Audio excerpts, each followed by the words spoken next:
अस्सलामु अलैकुम वरहमतुल्लाहि वबरकातुहू। मोहतरम नादरीन, शहर हैदराबाद में सैलाब की वजह से जो नुकसानात हुए हैं यकीनन बहुत ही अफसोसनाक और बहुत ही परेशान कुन लम्हात हैं।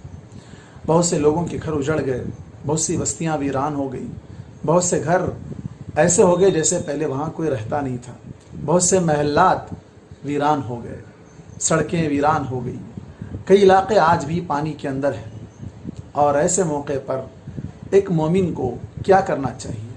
एक मोमिन को अपने आमाल का मुहासबा करना चाहिए कि ये अजाब या ये जहमत या ये मुश्किल मेरे साथ क्यों पेश आई, हमारे ऊपर ये तकलीफ़ क्यों आई, और अपने आमाल का मुहासबा करना चाहिए। मेरे आमाल कैसे हैं, मैं किस तरह के आमाल करता हूँ, हमारे घर में, हमारे माहौल में, हमारे महल्ले में लोग कैसे हैं, उनके आमाल किस तरह के हैं।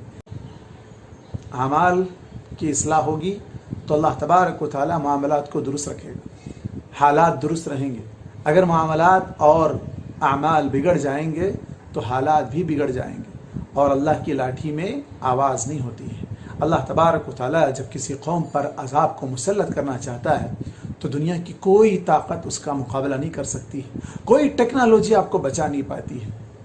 अल्लाह के नबी सल्लल्लाहु अलैहि वसल्लम ने फरमाया, लो अन्नल उम्मत इज्तमअत अला अन यनफऊका बिशै लन यनफऊका इल्ला मा कतब अल्लाहु लक, कि अगर सारी उम्मत मिलकर, सारी दुनिया मिलकर तुम्हें किसी तरह का नफ़ा पहुंचाना चाहे तो वो नफ़ा नहीं पहुंचा सकते मगर उतना ही जितना अल्लाह चाहे या जितना अल्लाह ने मुक़द्दर में लिख रखा है।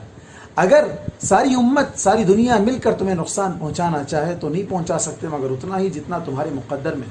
यहाँ अजाब या जहमत या सैलाब, जो भी आप नाम दे लें, वो आया, उम्मत, सारी दुनिया, सारी टेक्नोलॉजी मिलकर उसे रोकना चाहे नहीं रोक सकती है, उसका मुकाबला करने की किसी के अंदर सलाहियत नहीं है।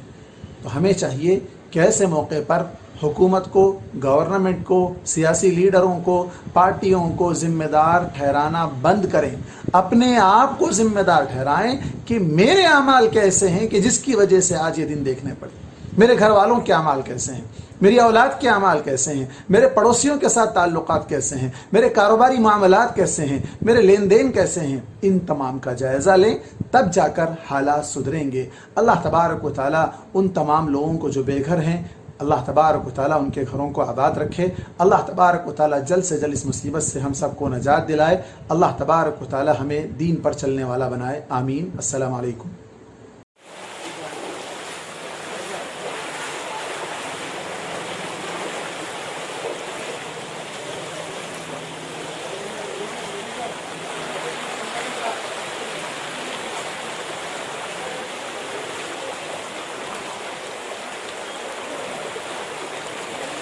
तरफ